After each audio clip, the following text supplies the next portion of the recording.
우리가 인식하지 못하는 사이에 우리의 삶에 가장 큰 영향을 미치는 것은 역사관입니다. 과거에 일어난 어떤 사건들에 대한 해석 이전에 그 밑바닥에 깔려있는 역사에 대한 인식, 크게 두 가지 근본적인 역사관이 있습니다. 첫 번째는 역사를 순환적으로 보는 것이죠. 원처럼 역사는 계속 돌고 도는 것이다. 있던 것이 또 나타나고 또 과거가 미래되고 미래가 과거가 되는 이런 돌고 도는 역사로 바라보는 것입니다. 불교, 힌두권 이런 종교 문화권에 있는 역사관이죠. 전생이 이생이 되고 이생이 또 내세가 되고 이 모든 것이 연결이 된 그런 순환적 역사관입니다. 이런 역사관 속의 삶을 보면 삶은 빠져나올 수 없는 어떤 미로 속을 헤매는 것 같은 그러한 삶을로 바라보게 됩니다. 두 번째 근본적인 역사관은 이 직선적인 역사관입니다. 역사는 시작이 있고 끝이 있는 것입니다. 역사를 시작하신 분이 있고 역사를 마무리하실 분이 있다. 그리고 역사는 목적과 방향을 따라 움직여가고 있는 것이다.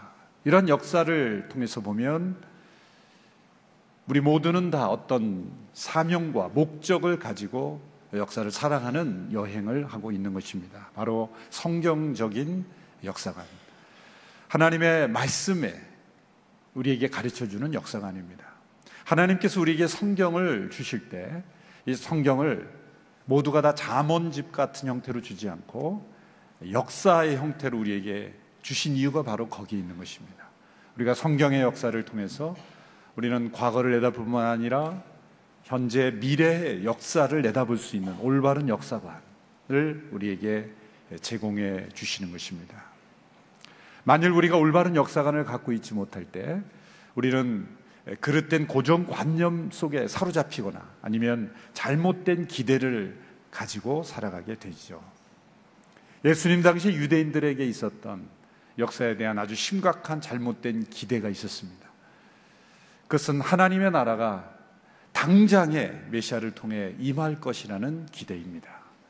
그래서 기대를 넘어서 그들에게 믿음이 되었던 것이죠. 그것은 예수님을 가까이 따르던 제자들과 또 그 당시 예수님과 동행했던 많은 사람들에게도 동일하게 나타난 현상입니다. 예수님께서 누가복음 19장에 이르러서 이제 여리고를 통과하셔서 예루살렘으로 향하는 여행을 하고 있었습니다. 많은 사람들이 그 예수님과 그 여행에 동행했습니다. 근데 오늘 말씀 1절에는 그 당시 예수님과 함께 동행했던 예루살렘을 향하여 가는 그 사람들의 마음속에 있었던 이 기대와 믿음을 지적하고 있습니다. 그래서 하나님의 나라가 당장에 임할 것이라는 기대였습니다. 예수님이 여리고에 들어가시면 어떤 극적인 사건이 일어날 것이라는 기대를 그들의 마음속에 가지고 있었다는 거죠. 그들은 흥분되어 있었습니다. 지금까지 한 번도 경험해 보지 못한 세계를 예수님을 통해 경험하고 있었기 때문입니다. 죄와 죽음과 어둠의 권세를 무너뜨리는 그런 예수님의 신비하고 또 예수님의 그 놀라운 능력과 그 교훈을 바라보면서 이제 예수님이 예루살렘에 들어가면 엄청난 이 극적인 사건이 일어남으로 인해서 하나님의 나라가 당장에 임할 것이다 라는 기대감이 고조되어 있었습니다.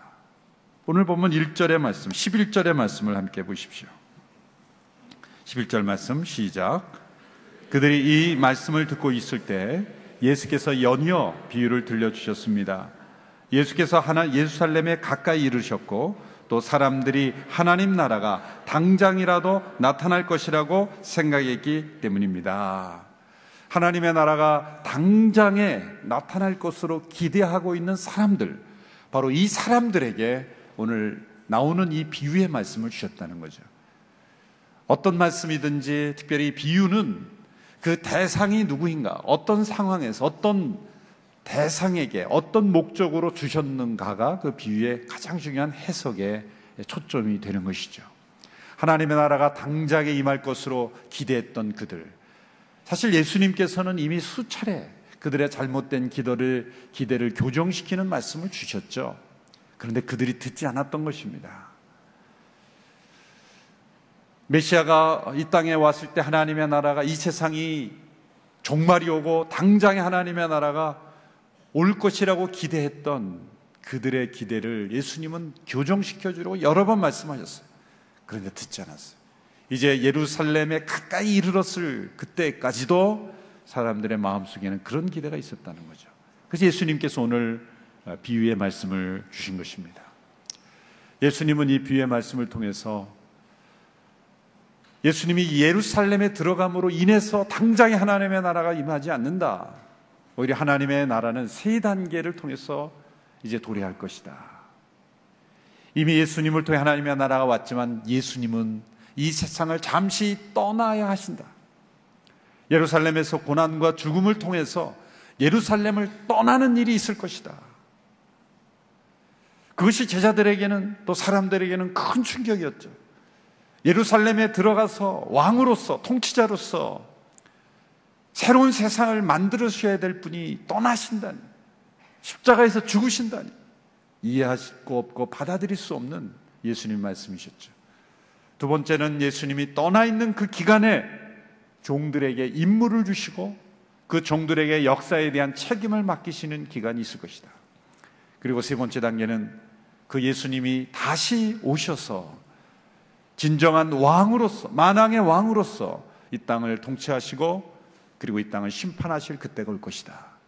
이런 미래에 일어날 역사의 모습들을 가르쳐 주신 것이죠. 오늘 예수님께서 말씀하신 이 내용은 열 문화의 비유라는 내용이 들어 있습니다. 이 문화라는 것은 그 당시에 화폐의 단위 중에 하나죠.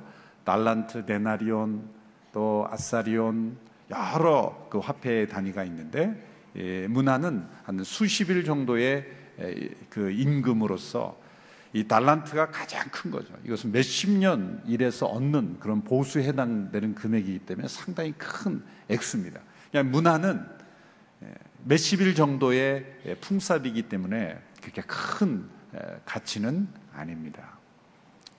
겉으로 볼 때는 이 달란트 비유와 비슷한 마태복음에 나오는, 여러분들이 본문을 읽을 때 이거 달란트 비유 아닌가 이렇게 생각될 수 있습니다. 그 주인의 칭찬과 평가가 비슷한 구절들이 있기 때문이죠. 그래서 어떤 자유주의 신학자들은 이 누가복음에 있는 이 비유를 가지고 마태복음에 있는 달란트 비유를 만든 것이다, 그렇게 해석하기도 합니다만 이것은 전혀 다른 비유입니다. 그런데 예수님께서 전혀 다른 상황에서 전혀 다른 비유를 말씀하셨지만 일부 비슷한 내용을 가지고 말씀하셨을 수는 있다는 거죠. 이 비유는 보다 더 역사적인 관점을 우리에게 가르쳐 주시는 목적으로 이 비유를 말씀하시는 겁니다. 이 비유의 내용은 이렇습니다. 어떤 귀족이 왕이 되기 위해서, 왕으로 인정을 받기 위해서 먼 나라로 여행을 해야만 했다.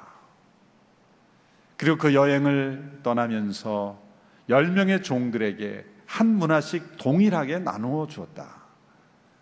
그런데 그 귀족이 왕이 되어 돌아오는 것을 원치 않는 사람들이 사신을 보내 그 나라에게까지 따라가서 우리는 이 사람을 왕으로 원치 않습니다 라고 항의까지 했다. 그러나 결국 그 귀족은 왕이 되어 돌아와서 자신을 반대했던 반역자들을 처벌하고, 그리고 자신이 맡긴 그러한 종들에게, 충성스러운 종들에게는 칭찬을 하고, 그리고 그 맡겨진 것으로 아무것도 하지 않고 두려워 숨겼던 종에게는 징계를 한다라는 이런 비유의 내용입니다. 그 당시 사람들이 예수님이 이 말씀을 들었을 때 즉각적으로 떠올리는 사건이 있었을 것입니다. 어떤 귀족이 왕으로 인정받기 위해서 먼 나라로 여행할 그런 때에라는 이 말씀 자체가, 그 말씀을 듣는 순간 그 당시 사람들이 모두가 잘 알고 있었던 한 사건을 연상하게 되었을 거라는 거죠. 그로부터 한 30여 년 전, 주전 4년 전, 헤롯 왕이 죽고 난 이후에 헤롯 왕은 유언장에 내 뒤를 이을 왕은 아켈라우스라는 사람이다 라는 것을 명시하고 죽었다고 합니다. 그 유언의 효력이 이루어지기 위해서는 로마의 인정이 있어야 되는 거죠. 아켈라우스가 자기가 스스로 왕이 되는 것이 아니라 로마에 가서 로마로부터 왕으로 시저의 동의와 인정을 받아야만 왕이 되는 것이죠. 그래서 그는 로마로 가는 여행을 떠나야만 했던 것입니다.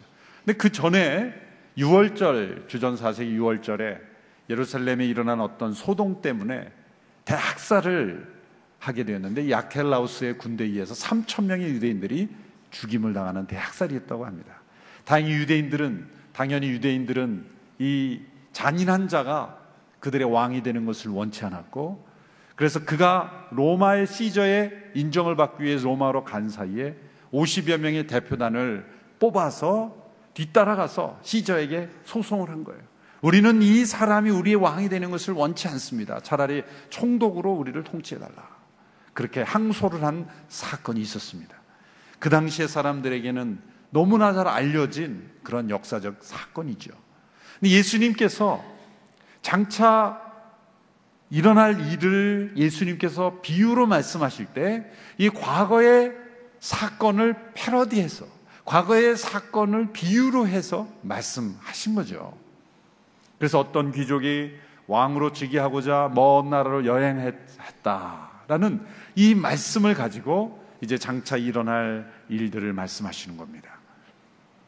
왜 사실 이 아켈라우스가 왕이 되고자 로마에 간 것은 부정적인 사람이죠. 그런데 예수님께서 지금 예루살렘에 가셔서 예루살렘에 들어가셔서 이후에 일어날 일을 왜 이러한 부정적인 인물을 통해서 비유로 하셨을까? 라는 그런 의문이 들죠. 그러니까 비유이죠. 예수님이 아켈라우스처럼 나쁜 사람이라는 것이 아니라 그 과정에서 일어난 그러한 단계들이 장차 예수님께서 예루살렘 이후에 일어날 일들을 설명하기에 너무나 동일한 단계를 거치고 있기 때문이다라는 것입니다. 또 모든 사람들이 다 그 사건을 기억하고 있기 때문에 비록 부정적 사건이지만 사람들에게 분명하게 기억하기 쉬운, 분명하게 알아듣기 쉬운, 결코 잊어버리지 못하게 할 정도로 강렬한 인상을 주었을 것이 분명합니다. 그리고 그 단계가 예수님께서 예루살렘에 들어가서 이루어질 단계를 분명히 잘 설명하고 있었기 때문에. 어떤 단계입니까? 첫 번째는 이제 예루살렘에 들어가서 예수님은 떠나셔야 된다는 거예요. 예수님은 왕으로 오셨지만 사람들이 그를 반대했죠. 예수님을 왕으로 모시기를 원치 않았죠. 그래서 아켈라우스가 로마로 왕으로 인정받기 위해 떠나 있었던 것처럼 예수님은 고난받고 십자가에서 죽으심으로 이 세상을 떠나 계셔야만 한다는 것. 예수님의 떠남이 있는 시간이라는 것. 예루살렘에서 이 세상에 종말이 바로 오는 것이 아니라 그 사람들의 마음속에 있던 잘못된 꿈의 종말이 있는 날이다. 예루살렘에서 예수님은 떠나셔야 된다. 여행을 떠나셔야 된다.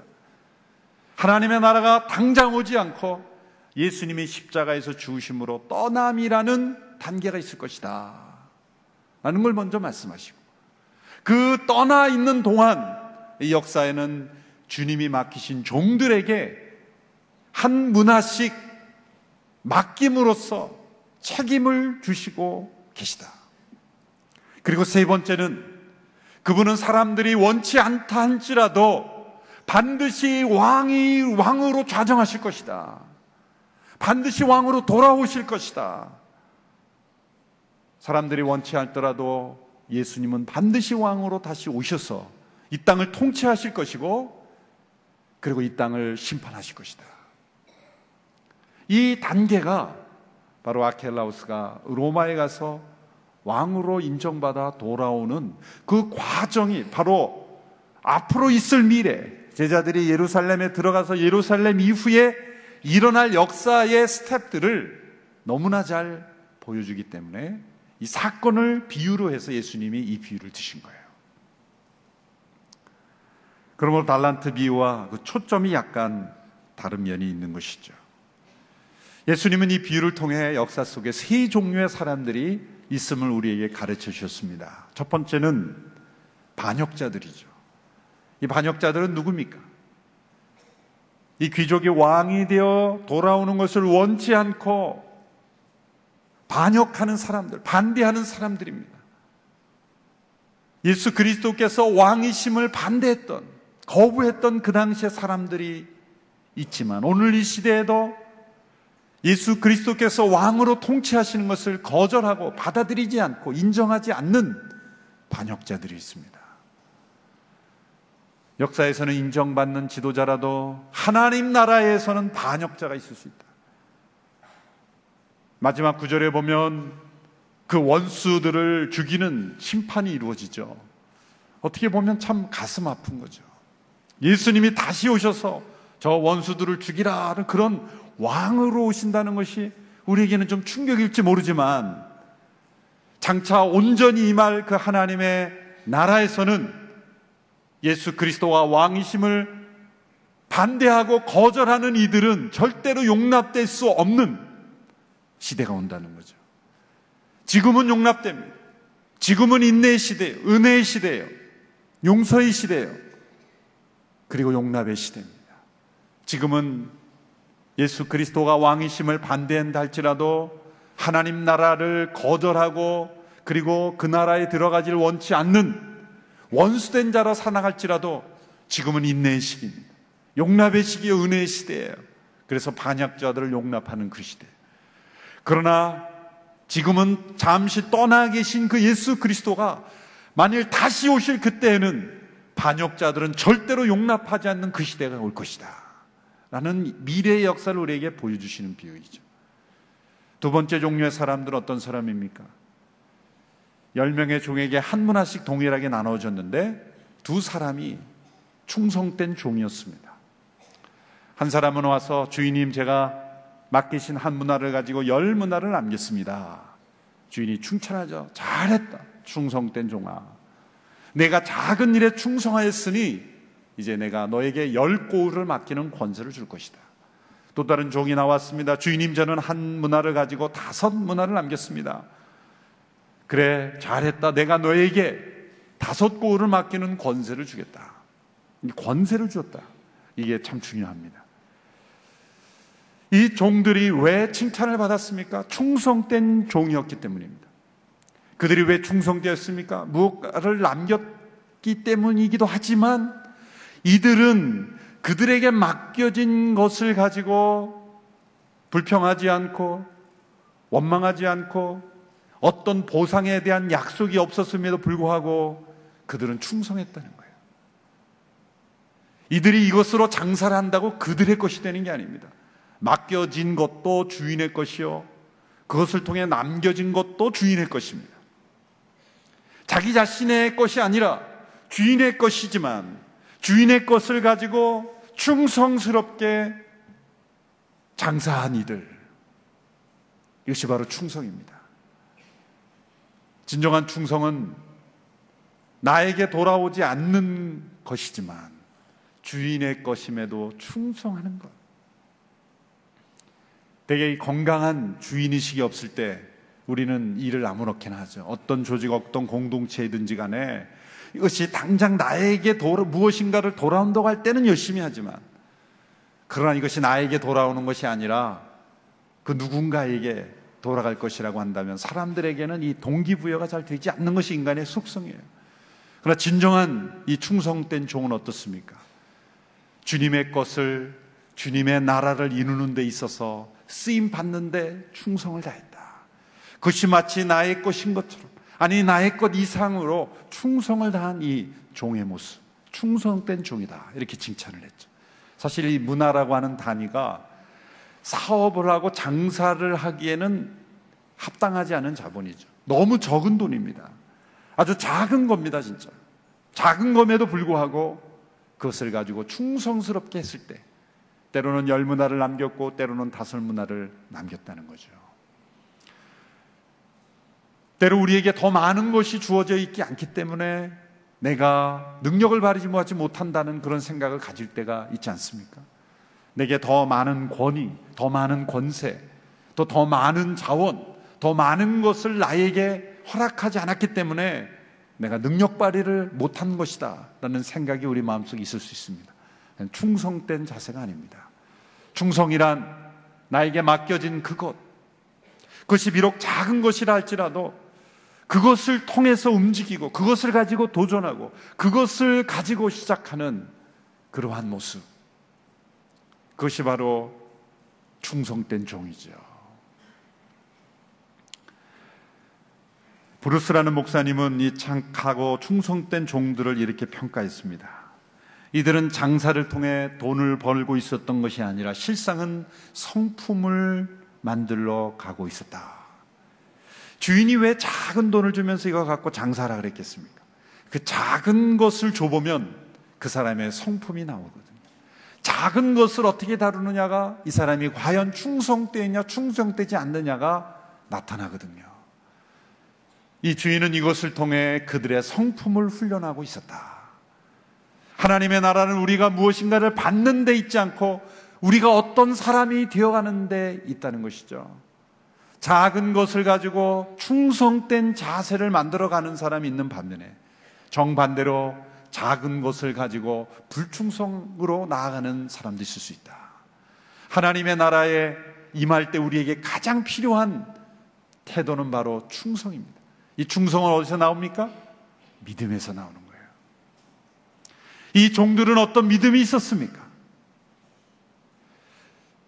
왕이 되어 돌아오실 것이다 라는 믿음이 있었던 거죠. 영어로 신실한, 충성스러운을 faithful이라는, faith라는 단어, 믿음직스러운, 믿음에서 충성이 나오는 거예요. 우리가 이 역사를 살아갈 때 충성스럽게 살아가는 사람은 어떤 사람입니까? 믿음을 가지고 살아가는 사람. 어떤 믿음입니까? 예수 그리스도가 왕으로 온전히 좌정하실 거라는 믿음. 여러분이 믿음이 있습니까? 그 믿음이 없으면 충성은 나오지 않습니다. 예수님이 역사 속에 이제 온전한 왕으로 다시 오실 것을 믿으십니까? 그 믿음이 우리의 삶에 가장 작은 것에도 충성스럽게 살아가는 삶을 만들어내는 거예요. 믿음이 충성을 만드는 겁니다. 그러면 이 문화라는 게 도대체 무엇을 의미할까? 여러 가지 해석이 가능하죠. 그러나 분명한 것은 달란트 비유에처럼 각기 다른 달란트를 준 비유와 다른 것처럼 다른 것은 동일한 문화를 주셨거든요. 한 문화씩. 그래서 하나님 우리 개개인에게 여러 차이를 주셨습니다. 태어날 때부터 우리 지능이 다르고 외모가 다르고 능력이 다릅니다. 분명 사람은 능력이 다릅니다. 그런데 다 다른 능력 속에서도 동일한 것이 있습니다. 그걸 한번 찾아보라는 거죠. 헬무트 틸리케라는 독일의 신학자는 이것은 우리 각자에게 주신 이름이다. 이름이라는 게 뭡니까? 우리 개인의 인생의 가치입니다. 다른 사람에게 없는 나만의 이름. 하나님께서 우리 개개인의 이름을 불러가며 우리를 사랑하시는 자녀라는 거죠. 나라는 존재 자체, 내 개인의 인생의 가치가 얼마나 소중한지, 그것이 한 문화라는 거예요. 저는 또한 시간이라고 생각합니다. 시간이란 인생의 기회이죠. 우리 모두가 다 동일한 24시간의 시간, 하나님이 허락하신 동일한 시간이라는 문화를 우리에게 주셨습니다. 또한 하나님 우리에게 맡기신 문화는 복음입니다. 하나님의 말씀입니다. 우리 모두에게 동일한 문화를 받았어요. 주인은 이렇게 종들에게 맡겼습니다. 이 문화를 가지고 장사하라. 우리가 역사 속에 우리에게 주어진 책임은 이 문화를 가지고 장사하는 거예요. 왜 장사하라 그랬을까? 그런 표현을 가만히 생각해 보면 그래도 이 세상 속에 가장 치열하게 사는 분들이 장사하는 분들이 아닐까요?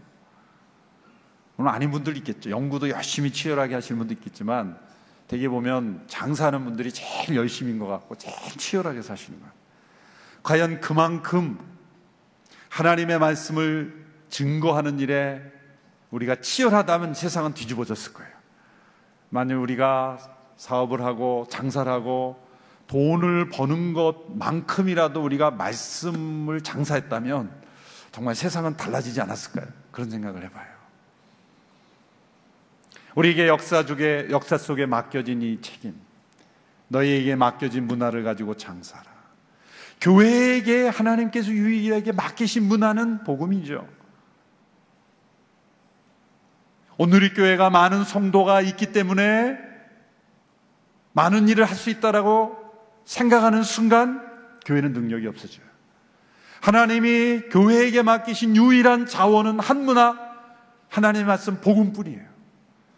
교회의 유일한 자원은 재정도 아닙니다. 많은 사람도 아닙니다. 좋은 건물도 아닙니다. 좋은 제도도 아니라 바로 문화, 복음이에요. 그래서 하나님은 공평하신 겁니다.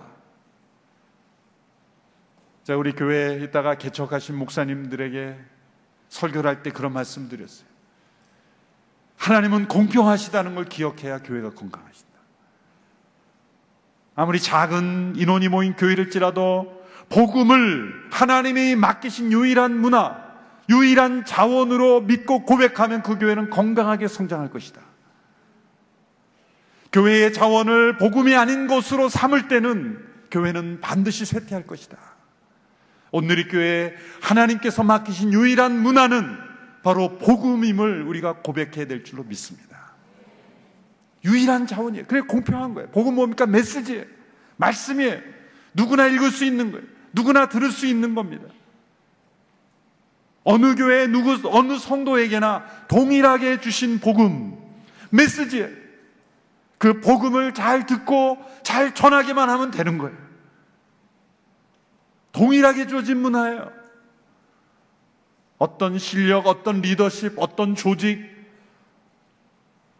어떠한 성도들이 모이냐에 따라서 교회가 달라지는 게 아닙니다. 어느 시대 어떤 문화, 어떤 공동체이건 간에 교회에게 주신 역사의 유일한 자원, 문화는 복음뿐이에요. 그 복음을 잘 듣고 그 복음으로 장사하느냐, 장사하지 않느냐 라는 것이 바로 충성되었냐, 충성되지 못하냐를 결정짓는 거죠. 오늘 이 교회가 충성된, 종된 교회가 되기를 축원합니다. 우리 모두가 역사에 충성된 종들의 삶이 되기를 바랍니다. 이 충성된 자들에게 무엇을 맡기셨어요? 10고을을 통치하고 5고을을 통치할 수 있는 권세를 주셨다는 거예요. 여러분, 이 권세라는 단어가 중요합니다. 누구에게 권세를 줍니까? 충성된 종에게. 충성이 없는 권세는 권력이 되고 무력이 되고 횡포가 되는 거예요. 역사에 대한 충성심이 없는 사람들이 권세자가 됐을 때 역사가 얼마나 심각해지고 어려워집니까? 충성스러운 마음이 없는 사람들이 권력자가 되었을 때 이 땅이 얼마나 악해지는지를 우리는 잘 볼 수 있어요. 진정한 권위는 충성에서 나오는 거예요. 이 권세를 왜 주십니까? 장차 마지막 때에 예수님이 다시 오셔서 완전한 하나님의 나라가 임할 때 우리에게 주어진 것이 뭡니까? 주님과 함께 왕 노릇하는 권세자들이에요. 그러므로 우리는 이 땅에서 연습하는 것입니다. 우리에게 맡겨진 이 문화를 가지고 충성되게 살아갈 때, 마지막 때 주님과 함께 통치할 수 있는 통치자로서의 연습. 그것이 바로 이 역사를 살아가는 우리에게 주어진 훈련 과정입니다. 이 문화를 가지고 장사하라. 우리가 어떠한 삶, 매일매일 어떤 직업, 어떤 모습을 살아가지, 우린 다 하나님 나라를 연습하며 하나님 나라에서 주와 함께 통치할 권세 연습. 그 권세의 내용은 뭡니까? 충성입니다. 맡겨진 문화를 가지고 충성되게 살아갈 때, 그것이 바로 우리에게 마지막 때에 우리에게 합당한 주의 권세를 함께 나누는 그러한 권세자가 되는 거예요. 세 번째 종류의 사람들은 악한 종이죠. 이것은 달란트 비유에서 나오는 동일한 악한 종의 모습을 보여주고 있습니다. 이 세 번째 부류의 종은 주인에게 와서 이렇게 말합니다. 주인님, 주인이 맡기신 한 문화 여기 있습니다. 천으로 싼 그 문화를 동일하게 줍니다.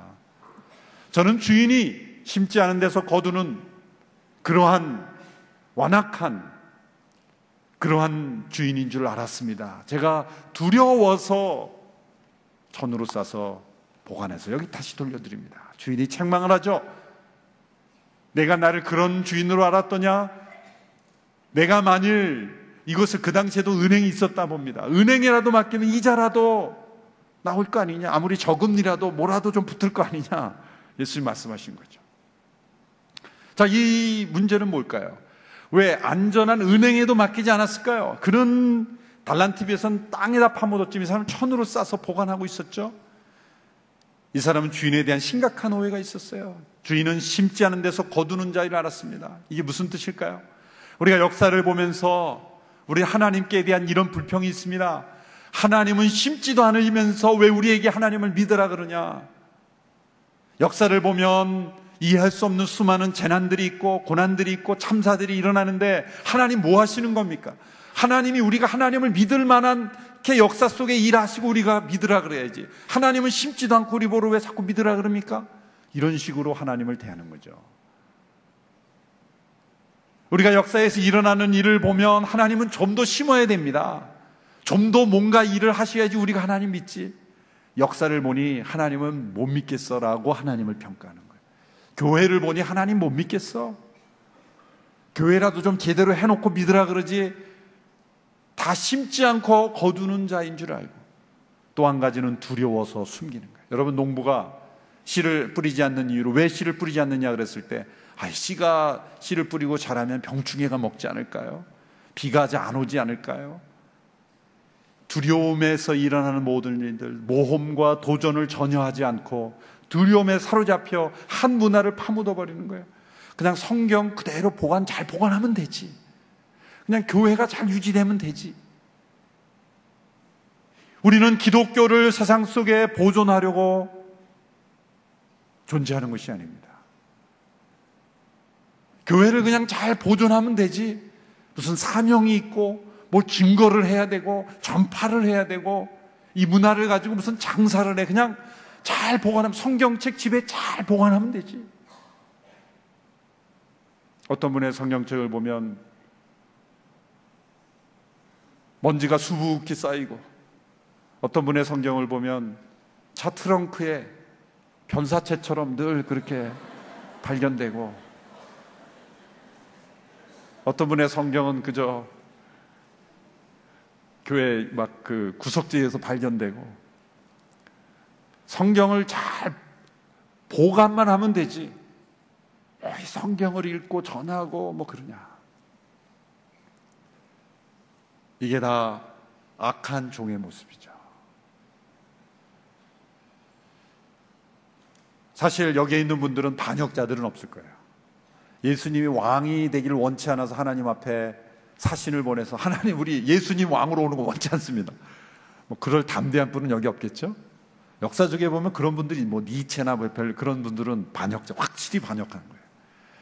이 가운데 있는 우리들은 두 종류의 종일 수밖에 없어요.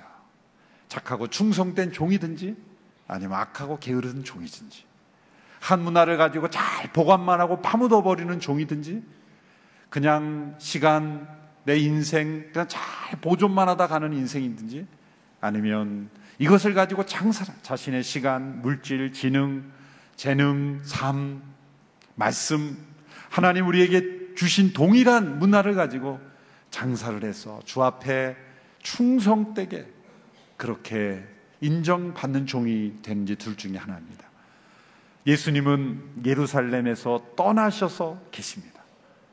그리고 다시 오실 것입니다. 그리고 그 가운데 기간 동안에는 우리에게 한 문화씩 맡겨진 것입니다. 역사에 대한 책임을 우리에게 맡기신 것입니다. 이런 책임의식을 가지고 살아가는 착하고 충성된 종이 되는 우리 모두가 되기를 주님의 이름으로 축원합니다.